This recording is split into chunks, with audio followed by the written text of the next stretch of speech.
¿Cómo están todos? Bienvenidos a 24 horas. A día seguido se produce otro cambio en el gabinete ministerial.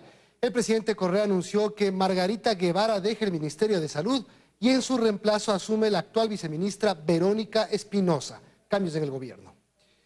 Empezamos 24 horas. No hubo revelaciones hoy durante la comparecencia del embajador de Ecuador en Estados Unidos y del fiscal general en la Comisión de Fiscalización de la Asamblea. El motivo, el caso de coimas de la empresa brasileña Odebrecht. Como estaba previsto, el embajador del Ecuador en Estados Unidos, Francisco Borja, compareció ante la Comisión de Fiscalización de la Asamblea que trata el escándalo de sobornos de Odebrecht. Borja no hizo declaraciones reveladoras, pues de entrada indicó que no ha recibido información sobre el caso por parte del Departamento de Justicia norteamericano. No nos resta sino esperar que tengan el Departamento de Justicia de Estados Unidos la predisposición y la voluntad de entregarnos la información. Es potestad de cada estado entregar o no entregar la información, pero nuestro interés, como he dicho tantas veces, es que se conozca toda la información. Los legisladores de Alianza País enfatizaron en la necesidad de abrir un examen especial a las cuentas del alcalde de Quito, Mauricio Rodas, y explorar cómo se dio la adjudicación de la segunda fase del metro de Quito a la brasileña Odebrecht. Sobre supuestas conversaciones o negociaciones informales, cosas que no me explico yo que pueda ser posible, sobre un contrato tan importante de 1.500 millones del pueblo ecuatoriano y del pueblo quiteño. Y a los quiteños sí nos interesa saber cómo se ha dado ese proceso. No lo tomen ni lo asuman como un acto de retaliación política al municipio de Quito. Esto mientras el fiscal Galo Chiriboga indicó que las investigaciones sobre el escándalo de corrupción de Odebrecht avanzan y que espera conocer los nombres de los involucrados. ¿Saben qué sabemos del caso Odebrecht? ¿Saben? Yo sí sé. Sé quién es el corruptor. Es Odebrecht. Ya lo sabemos. Así es que hemos avanzado, ya sabemos que ellos son los corruptores. Ahora nos toca investigar quiénes se beneficiaron de ese producto, de esa acción ilegítima de Odebrecht. La Comisión de Fiscalización continuará en los próximos días con más comparecencias sobre el caso Odebrecht. Ana María Cañizares, 24 horas. Según el abogado de Carlos Pareja Cordero, la Fiscalía ecuatoriana no encuentra elementos que sustenten su acusación de lavado de activos en Petroecuador. Ocurre mientras Pareja y su hijo circulan libremente en el Perú y la Interpol demora para la difusión roja para capturarlos. La Fiscalía ecuatoriana sostiene que los Pareja Cordero son parte de una red familiar de corrupción que involucra al exministro de Hidrocarburos de este gobierno, Carlos Pareja Yannuzeli. En esa línea se ha dicho que han movido decenas de millones de dólares en la trama corrupta de Petroecuador. La defensa de Pareja Cordero insiste en que en el proceso no hay pruebas. Pero cargos contra él por parte de Fiscalía no hay. Fiscalía ni los jueces tienen un solo indicio, un solo vestigio para solicitar esa difusión roja. Asegura que las autoridades de Perú valoraron la documentación presentada por la Fiscalía ecuatoriana y por ello dejaron sin efecto el pedido de prisión. El fiscal Galo Chiriboga incluso reconoce la situación irregular de Pareja Cordero en tiempo pasado. La situación del señor Pareja Cordero era una situación migratoria irregular. El exministro del Interior, Diego Fuentes, aseguraba a los medios que Pareja Cordero ya era buscado por la justicia y mostró los documentos de la supuesta difusión roja. Una semana después ingresamos a la página de Interpol y efectivamente nunca se subió la difusión roja solicitada por Ecuador en contra de Pareja Cordero y Pareja Avilés. Únicamente está la del exministro. Con las difusiones rojas no pueden salir de la República del Perú, a menos de que lo hagan de manera ilegal o con documentos falsos. Hubo un fraude por parte del ministro del Interior, exministro del Interior del Ecuador, al ministro del Interior del Perú, por el cual lograban la retención de los Pareja en Perú hasta que pudieran ellos legalizar una difusión roja. De momento, la Fiscalía investiga la supuesta participación de estos y otros personajes en la trama de corrupción más escandalosa de la historia de Petroecuador, donde ya se han iniciado cerca de una veintena de juicios de involucrado a contratistas y funcionarios del régimen vinculados a la corrupción. Fausto Yepes, 24 horas. El presidente de la República descartó que existan más funcionarios de su gobierno involucrados en la corrupción de Petroecuador, tras recordar que el exgerente de la estatal, Carlos Pareja Yannuzeli, es el único colaborador del régimen que ha sido vinculado por la Fiscalía en la investigación. Pareja, exministro de Hidrocarburos. En su visita a Quevedo, el presidente Correa no perdió la oportunidad de referirse a temas polémicos, como por ejemplo los escándalos de corrupción del estatal Petroecuador y sus funcionarios. Como hubo pillería en refinería, todos somos pillos. Pillo será su abuelita, perdóname, yo no permitiré que se juegue con mi honor, porque yo soy una persona de manos limpias y el gobierno es de manos limpias. Se trata de casos aislados que nosotros mismos hemos denunciado, que estamos investigando. El único miembro del gobierno es este señor Carlos Pareja, todo el resto involucrados son funcionarios que venían desde antes de nuestro gobierno. Sobre la cuestionada constructora Odebrecht, salpicada por acusaciones de corrupción a nivel mundial, asegura que el gobierno central no mantiene ninguna relación contractual con la empresa. Hay un contrato vigente, dice, pero ajeno a su círculo. Porque el escándalo es decir que han pagado 33.5 millones en coima, pero tienen que demostrar en qué.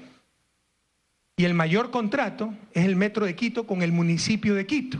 Pero ya cierta prensa dirigió sus dardos tan solo hacia el gobierno. Y yo creo que pronto tendremos noticias muy interesantes sobre el caso de Odebrecht. Escriban. Además aseguró que el 2016 fue un año difícil económicamente, pero no por la gestión de su gobierno, sino por lo que señala son factores externos. Culpa de Correa, culpa de desplome del precio del petróleo, desplome de nuestros principales productos, crisis en nuestros principales mercados, cosas externas a la economía. Ah, pero si se hubiera ahorrado, la gente no entiende lo que es ahorrar, creen que es tener la plata bajo el colchón. Eso es ineficiencia macroeconómica. Que él deja un país económicamente estabilizado, dice, y que lo van a extrañar. Solo piensan en mí, ¿no? El 25 de mayo van a estar deprimidos, escuchando la canción del Buki. Si no te hubieras ido, sería tan feliz. Porque su razón de vivir soy yo, viven para odiarme. Todo esto en el marco de la inauguración del nuevo hospital del IES en Quevedo, que contará con 100 camas y equipos médicos de última generación. Carlos Acoto, 24 horas. Volvemos un momento al caso de Odebrecht. La constructora brasileña pagará al Perú 30 millones de soles, cerca de 9 millones de dólares, como adelanto por la devolución del dinero que obtuvo ilegalmente en el país y reparación civil. Sea después de que el Ministerio Público cerrara un acuerdo preliminar de colaboración con Odebrecht, en el que la constructora se compromete además a entregar información para identificar y sancionar a los funcionarios que recibieron los sobornos. Otro tema, el concurso público de frecuencias pasará a una siguiente fase el 19 de enero próximo en el Consejo de Regulación de la Comunicación, el CORDICOM. En la primera fase de calificación, 1/3 de las postulaciones fue descalificada. El llamado concurso público para la asignación de frecuencias tiene a cerca de 1000 postulaciones ya calificadas de las 1486 en concurso. Se trata de frecuencias de radio y televisión por las que compiten 834 interesados, un proceso cuestionado por algunos. Y cuestionando los motivos por los cuales se descalifica la emisora La Voz de Lupano. La Agencia de Regulación y Control de las Telecomunicaciones, Arcotel, terminó con el estudio técnico de las solicitudes y la fase de verificación de los planes de gestión y sostenibilidad.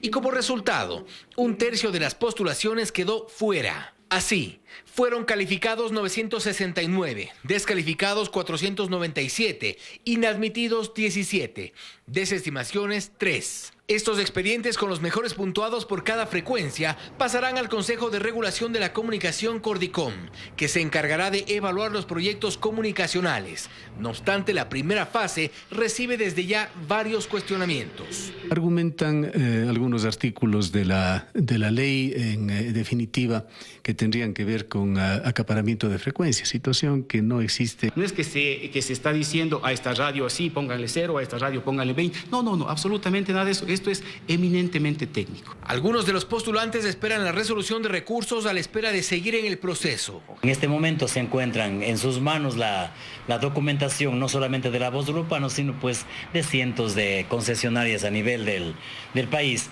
Para la fase final, la suerte de cada frecuencia estará en manos del Cordicom, que remitirá al Arcotel un informe vinculante por cada frecuencia. En Quito, Fausto Yepes, 24 horas.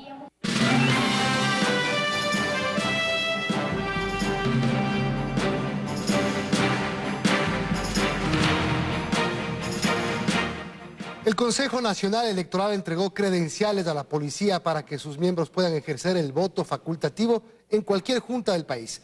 El comandante general hizo un llamado a los uniformados para que vayan a las urnas. Les invito a todos los compañeros policías a ejercer ese derecho del sufragio. Con este pedido dirigido a 45.000 uniformados en todo el país, el comandante general de policía recibió las credenciales con las que los vigilantes podrán ejercer el derecho al voto, en su caso facultativo. El presidente del CNE acudió hasta la comandancia para entregar las cajas que contienen la documentación que les permitirá recibir las 5 papeletas en cualquier junta y recinto electoral. De los miembros de la Policía Nacional y las Fuerzas Armadas, en el año 2009, el ausentismo fue de 57,2%. En el año 2013, el ausentismo fue de 44,4%. Esperamos entonces que esta vez sea menos el ausentismo. El comandante explicó que hacer uso del derecho al voto facultativo, conforme lo dicte su razón, no significa descuidar sus obligaciones de orden y control público. Que estará garantizado antes, durante y después del desarrollo de las elecciones. Este mismo derecho lo tienen los uniformados de las Fuerzas Armadas, quienes también, donde se encuentren realizando su custodia y resguardando la seguridad el día de las elecciones 19 de febrero, también podrán acercarse a sufragar. Y considerando la posibilidad de que los uniformados se encuentren en otras provincias, acerca de la selección de asambleístas provinciales, desde el CNE explicaron la solicitud que hicieron a los titulares. Que las personas a las que están acantonados, viven o su domicilio electoral en su provincia, de preferencia se les ubique ahí. Sin embargo, queda una posibilidad mínima de que uniformados sufraguen en localidades distintas. En Quito, María Gracia Costa, 24 horas. Observadores internacionales de Chile y Bolivia entregaron informes y observaciones al presidente del Consejo Electoral acerca de la auditoría del sistema de escrutinio. Ese trabajo lo realizaron en un programa desarrollado por técnicos del CNE. Junto a ellos, durante estos exámenes al sistema y según el organismo electoral, también participaron auditores de organizaciones políticas acreditadas para el proceso.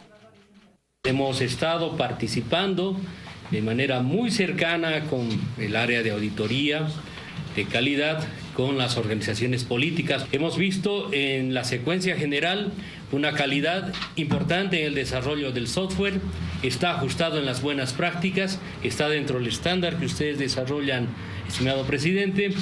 Se ha visto mucho compromiso.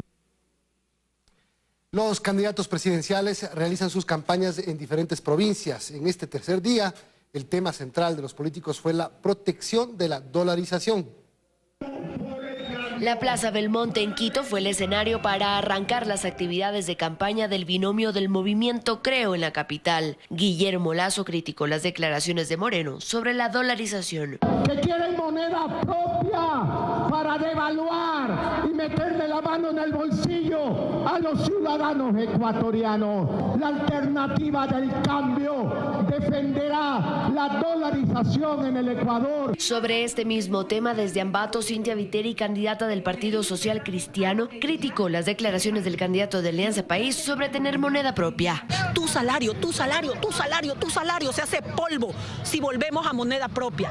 Tenemos que unirnos más que nunca. No seremos Venezuela, no lo logrará, no podrá destruirnos, señor Moreno. Por su lado, el candidato del oficialismo, Lenín Moreno, recorrió la Tacunga en una caravana motorizada y respondió a las críticas de los opositores sobre sus declaraciones acerca de la dolarización. El hecho de decir lo que dicen que yo he dicho no es verdad. Estoy sacado de contexto. Por favor, vean el comentario, que es muy fácil verlo en el link del Amazonas. Vean el comentario completo y van a escuchar decir que se mantendrá la dolarización. Esto mientras Dalo Bucarán de Fuerza Ecuador recibió el apoyo del movimiento de profesionales emprendedores. Allí habló sobre la creación de plazas de trabajo. Nosotros proponemos no menos de 60.000 empleos por año. ¿Cómo lo vamos a hacer?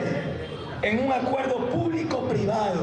El candidato del Acuerdo Nacional por el Cambio, Paco Moncayo, estuvo en Quevedo socializando su plan de gobierno. Vamos a trabajar día tras día, porque el país merece ese esfuerzo. Mientras tanto, Patricio Zuquilanda, candidato por el Partido Sociedad Patriótica, tuvo agenda en la provincia del Carchi. En esa misma provincia estuvo Washington Pesantes, candidato del movimiento Unión Ecuatoriana. Por su lado, Iván Espinel, de Compromiso Social, cumplió agenda en la provincia de Manabí, específicamente en Chone. Andrea Samaniego, 24 horas. Más noticias, amigos. La Asamblea Nacional sesiona con varios asambleístas alternos. La presidenta pidió licencia y Rosana Alvarado asume sus funciones. La oposición se muestra preocupada porque se puedan descuidar temas pendientes. Aunque se desconoce el número exacto de asambleístas alternos que están asistiendo a las sesiones del Legislativo, es evidente en el plenario que varios asambleístas que aspiran a la reelección pidieron licencia para participar en la campaña. Se puede ver algunos rostros que no son frecuentes en el Pleno. De Alianza País, un buen número de asambleístas que opta por la reelección ya no acudió este jueves. Otros todavía no se han acogido a la licencia. Hay algunos casos en los cuales aquellos que son sobre todo presidentes de comisión que seguramente en determinados momentos tendrán que hacer presencia. El partido Avanza solo tiene una asambleísta que pedirá licencia, pues es la única que va por la reelección, mientras los socialcristianos pedirán licencias puntuales conforme la campaña avance. Es que a la oposición le preocupa que se descuiden algunos temas durante la campaña. Penoso ver la concurrencia de solo alternos en su gran mayoría, pues la propia asamblea prácticamente ya no tiene una agenda clara. Y no hay la misma continuidad con los temas que tienen los principales que los alternos. La presidenta Gabriela Rivadeneira pidió licencia sin sueldo y desde este jueves la reemplaza en sus funciones la primera vicepresidenta Rosana Alvarado. Ella será la presidenta de la asamblea encargada hasta el 20 de febrero, que concluye la licencia de Rivadeneira, quien busca la reelección. Cabe señalar que el Código de la Democracia no obliga a los legisladores a tomar licencia si van por la reelección al mismo cargo de elección popular. Ana María Cañizares, 24 horas. Otro tema, las ventas en Guayaquil y en el país se redujeron en un 19% durante el año pasado, según la Cámara de Comercio de Guayaquil. Un informe de la institución señala incluso una contracción en el gremio de menos 1,6% con relación al 2015. Que la urbe porteña ya dejó de ser aquella ciudad cuya actividad principal era el comercio, asegura la propietaria de esta boutique, una de las pocas que todavía subsisten en los pasajes comerciales de la bahía de Guayaquil. Yo por lo menos y la mayoría de los comerciantes solo estamos recuperando parte de la inversión, no hay ganancia. Su teoría la confirma este importador de electrodomésticos, quien califica el 2016 como el peor de los años, pues ni con el Viernes Negro ni con las ventas de diciembre pudieron recuperar todo lo que perdieron desde enero. Mayo, junio, agosto, las ventas eran totalmente nefastas para lo que era el sector de la bahía. Y es que en Guayaquil y en el Ecuador, de acuerdo con el último reporte emitido por la Cámara de Comercio, el año pasado se vendió un 19% menos que en el 2015, lo que revela una importante pérdida del poder adquisitivo. Significa reducción de empleo, significa que la calidad de la vida de los ecuatorianos es inferior. En noviembre del 2015, reporta el Servicio de Rentas Internas, las ventas en Guayaquil dejaron 34.225 millones de dólares. En el 2016 se llegó solo a 27.556 millones. No se vendía mayor de $2.000, $1.000, era poco. De hecho, según el informe, en el 2016 el sector comercial se contrajo, al igual que la economía del país, en menos 1,6% en relación al 2015. Entonces tenemos que trabajar en lo macro, en bajar los impuestos. Yo pago impuestos. Mi mercadería llegó las primeras semanas de noviembre. Se demoró una eternidad saliendo de aduana. Y Luisa María Heredia, 24 horas. En el Día del Periodista Ecuatoriano, el municipio de Quito entregó la Plaza de los Periodistas. En ese marco, los comunicadores exigen respeto a la libertad de expresión, que se detenga el concurso de frecuencias y que se derogue la ley de comunicación. Quemaron la ley de comunicación en señal de rechazo. Es que los periodistas viven su día a medias, pues esta ley, dicen, vulnera instrumentos internacionales y atenta contra la libertad de expresión. Todos los regímenes autoritarios buscan el control de la opinión pública como soporte de sus proyectos políticos. Nos ha tocado vivir una persecución a los periodistas, ya no se puede investigar. Los periodistas además demandaron pronunciamientos claros sobre la ley de comunicación a los candidatos a las elecciones de febrero. Y decirnos, esto vamos a hacer, esto se va a suprimir, esto va a mantenerse. La nueva administración del gobierno nacional, derogar esa ley. Pero no es lo único que les preocupa. La presidenta de la Unión Nacional de Periodistas aprovechó este día para rechazar la descalificación de frecuencias por parte de la Arcotel. Fueron confiscadas 70 frecuencias en la la ciudad, en la provincia de El Azuay. Estamos indignados por esa situación. Reiteramos nuestra exigencia para que el tema de las frecuencias sea tratado después de las elecciones. El Día del Periodista Ecuatoriano se conmemora desde 1992 y fue instaurado en homenaje a la primera aparición del periódico Primicias de la Cultura de Quito, fundado por Eugenio Espejo. Este jueves se entregó la Plaza de los Periodistas en el centro de Quito. Andrea Samaniego, 24 horas. Seguimos. El alcalde de Zaruma, Yancy López, culpó a la Agencia de Regulación y Control Minero de los hundimientos que afectan a este cantón de la provincia del Oro. En las últimas horas ha mantenido reuniones con el gobierno para encontrar una solución definitiva al problema. El socavón de Zaruma es un típico caso de incompetencia pública, dijo el alcalde de esa ciudad.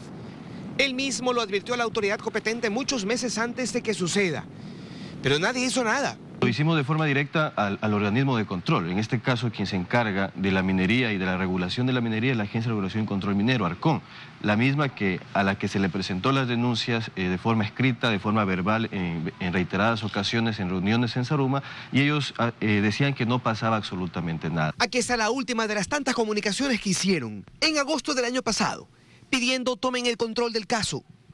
De por medio, asegura él, está la minería ilegal, a quien la ARCOM desde su perspectiva parecía defendía. La solicitud que ellos nos han realizado es que ataquemos a los mineros ilegales.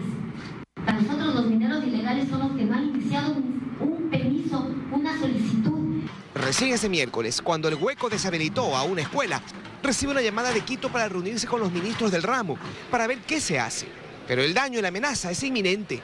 Lo peor, dice el edil, es que esto puede hacerse más grande si no se hace lo técnicamente adecuado. Tendríamos que lamentar el hundimiento de un centro patrimonial. La Secretaría de Riesgos es la única que ha estado apoyando y la que ya tiene un estudio sobre lo que ahí pasa. El subsuelo de Zaruma existe un sinnúmero de galerías producto de la actividad minera en el transcurso del tiempo. Y la actividad minera que existe actualmente ayuda a que el daño sea mayor. ¿Cómo es posible, dice él, que Riesgos, que recién llega, sepa más que la entidad técnica del ramo que estaría especializada en esto? Por el momento tiene la palabra del COE provincial, que advirtió no durará en declarar la emergencia si es el caso. Luis Antonio Ruiz, 24 horas.